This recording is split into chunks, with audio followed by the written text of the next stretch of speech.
Welcome to One on One, the Daily Items weekly digital program featuring Susquehanna Valley newsmakers interviewed by Daily Item reporters. Today's guest is Woodstock attendee Nick Neff, interviewed by Rick Dandies.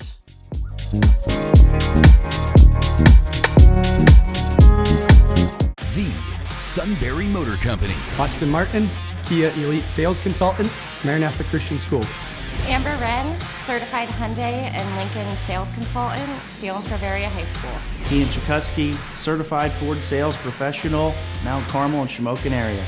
Christopher Stengline, Ford Certified Sales Consultant, Seals Bavaria High School. Tom Mertz, fourth generation owner, Sunbury Motor Company, Shikellamy High School. A tradition of trust since 1915. Hi, welcome to a very special edition of One on One. And we'll be speaking today with Nick Neff, who actually attended the Woodstock Music Festival 50 years ago. So Nick is from Sunbury, and welcome, Nick. Thank you. Tell me, it's fascinating. You were 16, you told me. I was 16. You went to, you're a local guy, you went to Shikellamy, was it? Yep. Yeah. It was between my junior and senior year. Anyway, we learned about the festival. My brother was at the Atlantic City Festival a couple weeks before that. He came back home and told us about Woodstock. And so a friend of mine lived down the street, another kid, he was only 13. The three of us, went to the festival. Now, I can't imagine your parents too thrilled. Were they? No, they were out of town that weekend anyway. But they knew we were going. And they were okay with it. Yeah, I guess. So how'd you get there? Well, another friend of ours drove us all the way out 80 to whatever exit that we thought we needed to take. And we hitchhiked from there, and we were actually heading to Woodstock, New York. So, did you know about all the acts over there? You were just really into music, I guess, at the time? I'm sure we knew, what was going on, but I'm not sure if we knew all of them. Yeah. Well, there were a lot of really obscure bands. Right. Yeah. So you headed out to Woodstock. Woodstock, New thinking York. The festival was at Woodstock. Yeah. And somebody, when they were hitchhiking, we got a ride, and they said, no, you got it. And they weren't going right over there anyway, so they dropped us off over top of the interstate that went out, I think it was 17. And we walked down and didn't even put our thumb out. Some guy pulled over a bread truck, piled in, and took us in as far as we got, and then we walked for a long time. How busy was it? Yeah. Did you arrive there on a Friday or a Saturday? Or? We left on a Thursday. So we got in there Thursday night. After walking, I don't know how many miles, and it was dark then by the time we got there. We went up the road. I went back to the festival. The first thing we saw was the lights and the cranes, and they were still building the stage. Yeah, at that point. It didn't start until Friday, I believe. Yeah. Friday we went down and sat down real close. Was there an to the front. admission fee? I heard that people just. I heard there I was didn't have a ticket. Yeah, I heard there was an admission fee, but that people just went. Well, there was no gates or anything. So and I just walked in, and they could move us down. It was a few years ago, but could you describe, as you recall, was it a crowd big when you first got there? Or? Well, this was at night, so they didn't want anybody in the field where it was. They made us go past that to other camping areas, so we just went over there. We had a tent, put it up. I don't know if we were walking around the area then when it was dark. The next morning we went over to the festival. You could hear it from where we were, just couldn't see it. Okay. I'm curious, were there like booths for food? I mean, did it seem to be organized at all when you first got there? No. As you recall? Not really. I don't know. Now, I don't really remember. Yeah.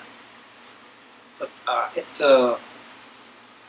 guess they finally said there were like 500,000 people there. Did you have any sense of how big it was growing? Well, yeah, it just never stopped. It just kept coming in, the whole weekend. It was a farm. It was a walk around. Farmer's yeah. field, wasn't it? Yeah. Jasper's farm. Jasper's nothing like farm. that. It's huge. And I watched the movie and I saw those parts where they were swimming in a pond. I never even saw the pond. It was weird. So, tell me what it was. I gather, again, from everything I've read about it, it was a really friendly kind of atmosphere. People were having fun. Oh, yeah. Probably smoking Oh, yeah. marijuana, probably. Yeah. Excuse the question, but would you have considered yourself a hippie at that time? I was in high school. I didn't even have long hair. But, Okay. Just curious. not really. So, you slept there in a tent, got up the next morning, which was Friday. Friday. And It was supposed to start at noon. And we were down there. I don't know what the final was, but we sat there forever. how close were you to the stage? I think we were pretty close. As one of the earlier Because we got in there earlier. Yeah. But then, eventually we had to go to the bathroom or something. We got up and I never went back down into the crowd. It's just too many. The three of you guys stuck together? Yeah. Yeah. There was other things to do and see. Like what? What did they have? They had a stage set up right where we camped at. In the movie, you see these buses all painted up. Yeah. And there was a stage there. We were right up the hill from that. So they did stuff there. I don't remember what. They had people playing bands and doing yoga and stuff like that. Huh. Interesting. Then there was pathways through the woods. They were selling all kinds of things in there. And they had stands set up. Was there a lot of nudity? Not a lot. Some. That's what I remember seeing. Well, there was a water thing down below us by that thing, and the girls were down there taking baths, and they were exposing themselves.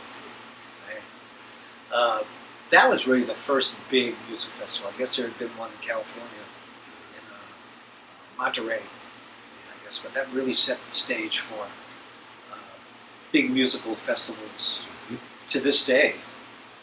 And the lineup was just incredible in terms of bands and that went on to have Hall of Fame careers. Tell me about some of the early bands you saw, and we'll move up to like Jimi Hendrix and so on and other things. You mean at the festival Yeah. or just anywhere? Yeah, at the festival. Oh, no. I don't remember. I think we saw Richie Havens. He was one of the early ones. Yeah, and after that, the only thing when we left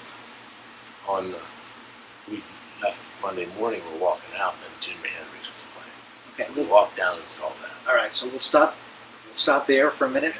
This is One-on-One with Nick Neff, and when we come back, we'll be talking about Jimi Hendrix at Woodstock. The Sunbury Motor Company. Austin Martin, Kia Elite Sales Consultant, Maranatha Christian School. Amber Wren, certified Hyundai and Lincoln sales consultant, Salinas Bavaria High School. Ian Chakosky, certified Ford sales professional, Mount Carmel and Shamokin area. Christopher Stengline, Ford certified sales consultant, Salinas Bavaria High School. Tom Mertz, fourth generation owner, Sunbury Motor Company, Shikellamy High School. A tradition of trust since 1915. Welcome back to One-on-One. We're speaking today with Nick Neff, who 50 years ago went to the Woodstock Musical Festival. And Nick's been talking about some of the things that happened there that he recalls. What I think is really cool is that he got to see Jimi Hendrix. You had known about Hendrix before? Oh, yeah. Okay. Yeah, we could hear him playing. We were packing our camper. We could hear music. And we got down there, and there was hardly anybody left. There was still like 40,000 people there or something like that. It looked empty, and the field was. We watched him play, and then It's interesting that he was kind of the finale to the festival, and by then people had left. because of the weather, everything got backed up. I guess. There was a rain? No, it was poured. Sunday, I think it was pouring almost a day. I don't really remember, but it turned into a mud hole. That's one thing that was in the movie of the festival, people rolling in the mud. You stay in your tent most of the time? Mm-hmm. Did you hear anything about Hendrix? Did he light his guitar on fire? Did he play? No, I can't really remember. But, I've seen the movie, and we saw that. So at least you got to see Hendrix, and he actually wasn't alive that much longer, as I understand. So that's pretty cool. Now tell me about how you got back. Was it We packed easier up. than getting there? Or? Oh yeah, we packed up and went down and saw Hendricks. And when he was done, we walked out the road that goes out, jumped on the back of the car, on the front of somebody's car that was driving out until we got out to the regular highway. And I asked these guys where they were going. They said like Indiana or something like that. I said, "Well, you going on 80?" And they said, "Yeah." So we jumped in. They drove us right to Danville. Well, it seems like people were very cool about that. People Yeah. needed a ride, they gave you a ride. What about food? Did you have food there? Or? I Go 3 days without remember food? eating this granola that they made after they ran out of everything else. I don't know if we had food with us or not. That's what I remember. Okay. I'm sure we did something. Well, looking back on it, must have been even looking back through the fog of 50 years. Pretty amazing thing that you got to see that how many people went there in this area. All 3 of the guys came back safe. Parents were okay. Yep. Out to Danville, called my brother. He came, picked us up, and said, "You guys stink." We 3 days in that mess. First thing you did was take a shower. Yeah. All right. Thank you and appreciate you talking to me. We've been talking to Nick Neff, one-on-one. Thanks for watching One on One. Be sure to tune in next week for another edition.